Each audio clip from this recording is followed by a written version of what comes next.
Hypocrisy's the best policy. Wish for change but lazily. Century of debilitation. Your evolution is a damnation. Warranties get bitter hot. Industrialize and drive us apart. What you advertise can't rationalize. Shining a new one, fix any light. You know, one of the things I enjoy the most about hosting this podcast is when I get to sit down with players, coaches, parents, and fans to talk pucks. This week, I sat down with Rosie DeRosa. Rosie grew up in Bergen County and played college hockey at RPI. She currently works for the New York Rangers at the MSG Training Center. And Stacy Worrell. Stacy is the K-5 Health and PE Coordinator for Scarsdale Public Schools. She's an adjunct professor in the School of Education at Manhattanville College. She coaches 3 youth hockey teams. She's the girls' varsity lacrosse coach at John Jay High School. She educates coaches through USA Hockey and is one of the driving forces behind the Hudson Valley Girls High School Ice Hockey Initiative. Both Rosie and Stacy will be playing in an assist benefit game on Saturday, February 24th at the Brewster Ice Arena to benefit the Hudson Valley Girls High School Ice Hockey Initiative. For more information, you can visit www.benefitgames.com. Enjoy. Hey, what's going on, everybody? It's your boy, Trav, a.k.a. 5 Minute Major, and I'm coming to you from the MSG Training Center. I'm pleased to be joined by Rosie DeRosa. She grew up in Bergen County, New Jersey, played college hockey at RPI. You can find her on Twitter at Rosie_Zamboni. She drives the Zamboni here at the MSG Training Center, and she's going to be playing in the February 24th Assist Benefit Game to help the Hudson Valley Girls High School Ice Hockey Association. So, Rosie, thank you again for joining me. Well, thank you for having me. Oh, it's my pleasure. So, when did you first start playing hockey? Well, actually, I kind of got into ice hockey kind of a little late, you can say, considering some of these kids get on skates when they can barely walk. I didn't really get on the ice until I was 13, 14 years old. Okay. Nobody in my family played hockey, so they didn't know anything about it. I was an athletic kid growing up, so when I saw it on TV, when I saw hockey on TV, I was like, oh my God, I have to do this.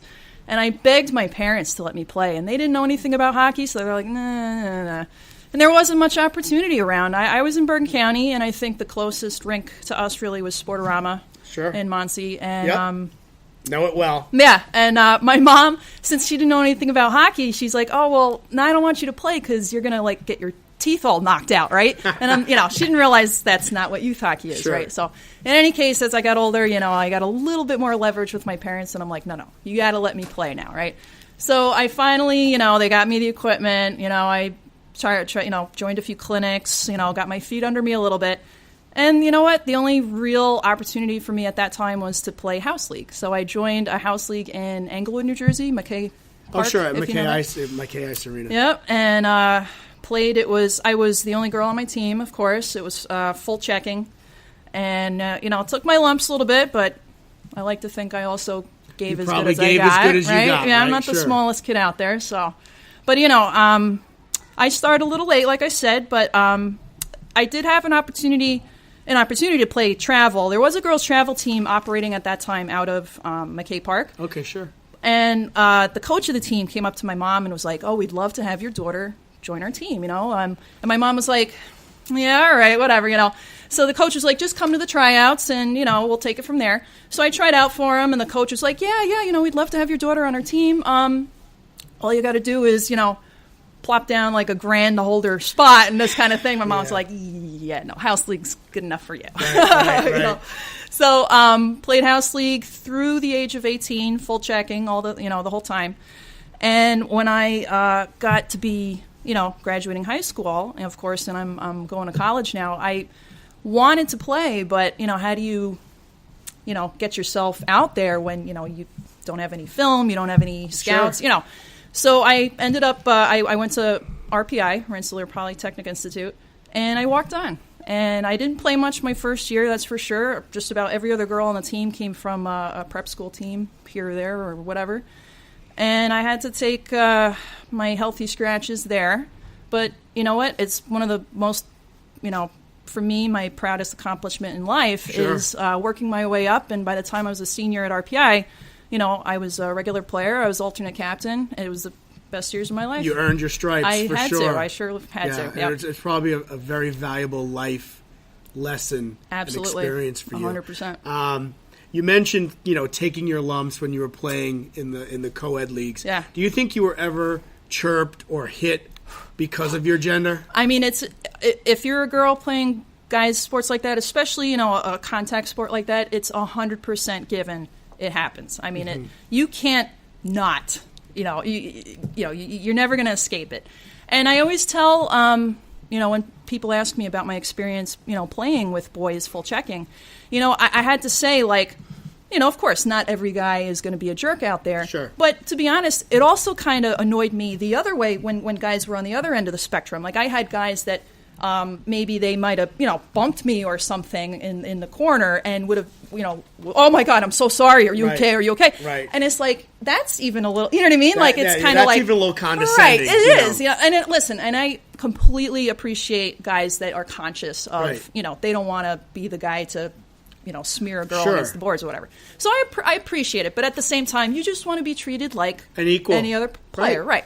But then, yes, of course, there were absolutely 100% guys out there that it was like, oh, you're a girl and you get a target on your back. Sure. I had guys, I'm not kidding you, if I made a good body play, a checking play or even just kind of body them off a puck, I had guys that turned around and two-handed me across the face, across the knees. Unreal. I mean, everything. So, yeah, you had to expect it, So, and my mom, of course, was at every game, and she's just like sitting biggest there, fan, like, biggest supporter, right, biting her tongue. Yeah, she's the ultimate in sitting on her hands. She's not the type of parent that was in the stands yelling and screaming. Yep. She sat on her hands and just sat there, and whatever happened to me, she'd be like, biting her lip and all this stuff. But she let me play. So, okay, thanks, Mom. What's it like to drive the Zamboni here at the MSG Training Center and be around these athletes? It's it is fun. Everyone always wants to know that, right? Like, is it fun? It looks so fun, right? Yeah. You know what? It is fun. It's fun. You kind of just, get, sit up there, have a nice little perspective through your pattern, and, it's great. And listen, I mean, I know the guys down at the Garden that do it very well, and, they have quite the audience, of course, 18,000 plus watching. Yeah. So I can't say that I've had huge crowds, to watch me, but, maybe just some of the, VIPs up here, the executives and stuff, maybe make you sweat a little bit. Don't miss any spots or something like that. But it's been fun, and I have to say it's a unique experience here for sure. You touched on it a little bit when we were chatting earlier, but what's it? Knowing the experience you had playing the game and when you were growing up, the challenges, maybe the obstacles. Mm-hmm. What do you think about having this Hudson Valley Girls Ice Hockey League and these clinics? What are your thoughts on that? I mean, of course, when I think about it from my own personal perspective, oh man, if I had some of these opportunities when I was younger, especially because I did kind of pick it up a little late. So having these instructional clinics that, the Rangers have been helping out with, oh man, that would have been I would have been over the moon if I had that opportunity. So, but I mean, even the girls that are more experienced, like, it's just great getting them out, getting them together. And, maybe some of them play travel hockey together, but, maybe some of them don't. And just getting these girls together and showing them that, hey, you don't have to have limited opportunities. You don't have to, make a hard decision between, well, if you want to play for your high school, like, well, you're going to have to go up against the guys that are 18 years old, 6'2", and 200 pounds. I mean, listen, like, there are some girls out there that are so skilled and impress me, like, every time I watch them. And listen, they deserve every opportunity just like anybody else. And I know that, some of them all also go out to the prep schools. And you know what? Like, that can get pretty expensive. And why would they need to leave home just to play hockey? Correct. There's plenty of opportunities here in the Hudson Valley, here in Section 1. and I applaud everybody's efforts in trying to get this, because I'm sure you saw on Twitter that, the Flop girls up in Western New York won their championship, and I'm going to be up there in a couple of weeks for state. So, again, Rosie, I really do appreciate you taking the time out. I've been talking to Rosie DeRosa. She's at Rosie_Zamboni on Twitter. She will be playing on February 24th at Brewster Ice Arena in the Assist Benefit Game to benefit this wonderful organization. So hopefully you'll come out. Hopefully you'll support her campaign at the Benefit Games website. This is your boy Trav, host of the HV Pucks podcast, and we'll be back after this. Thanks, Rosie. Thank you.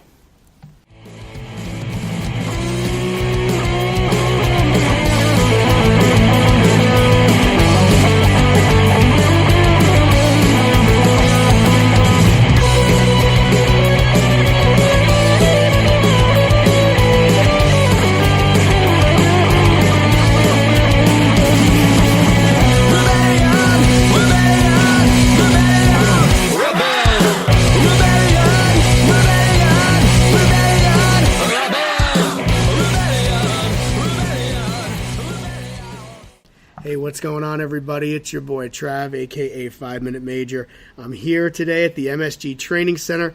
I'm chatting with Stacey Whirl. You can find her on Twitter at Stacey, Stacey SWIERL. She is the K-5 Phys Ed Health Coordinator for Scarsdale Public Schools. She's an adjunct professor at the Graduate School of Education at Manhattanville College. She coaches a 10U Bedford Bears boys team, a 12U Bedford Bears boys team. She also coaches the 10U Lady Bears team, and she's also the varsity girls lacrosse coach for John Jay. John Jay. All right, Stacey, thank you so much. And she is one of the driving forces behind the Hudson Valley Girls High School Ice Hockey Initiative. Stacey, thank you so much for coming on. Thanks for having me, Travis. All right, so tell us a little bit about your story as far as how you got into playing and why you're so passionate about this initiative. Sure. So more years ago than I'd want to admit, of course, my father, who had 2 daughters, thought he would have 2 boys. He had 2 girls. Same here. Right. I have 2 girls, yep. There it is. Knew there was no difference, and we had a pond in our backyard growing up in southern Maine. Threw my sister and I right out onto the ice. We fell in love with the game, as most do who play. We started playing travel hockey, my sister and I. My sister actually broke the gender barrier, the first girl to play ice hockey in our town, and awesome. Myself and a few others were soon to follow after her. It was my second year Pee Wee travel hockey. Midway through the season, competitive game against one of our rival teams in southern Maine, and I just got leveled right there in the neutral zone. My eyes were down, so it was completely my fault, but I can remember, just like it was yesterday, my father coming out on the ice in his brown loafers, and he looks down at me without even asking if I was okay, and he says, "It's time for you to start playing basketball." Wow. And at that moment, I knew that travel hockey was done, and of course, that was at a time when there wasn't any local girls hockey, travel hockey opportunities unless you're going to Boston or going up north in Maine. Sure. And so, and certainly girls' high school hockey didn't exist.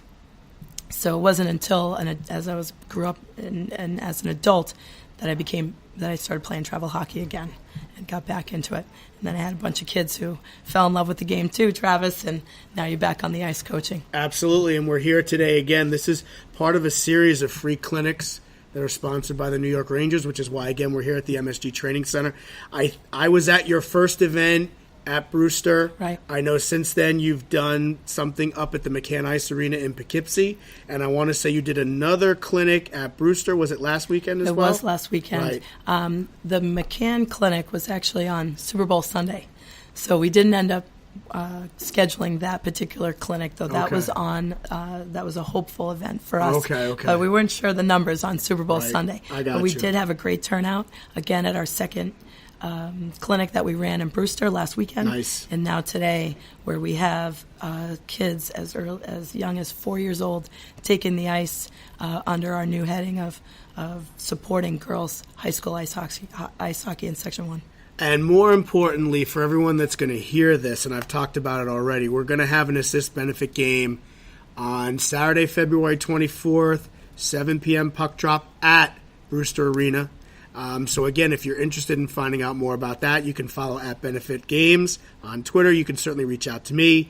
I'll be putting more information out there about that. So, Travis, we're really excited about that, and we're actually now over $30,000 in fundraising efforts to get this league launched. And that money is crucial for districts, right? Because ice is expensive. It is. Uniforms are expensive. Yep. And so this partnership with the Rangers has just been phenomenal, in them giving us the ice today, Brewster Ice Arena, giving us the ice for free to host these clinics, to get these girls, these families excited about getting high school ice hockey started in Section 1.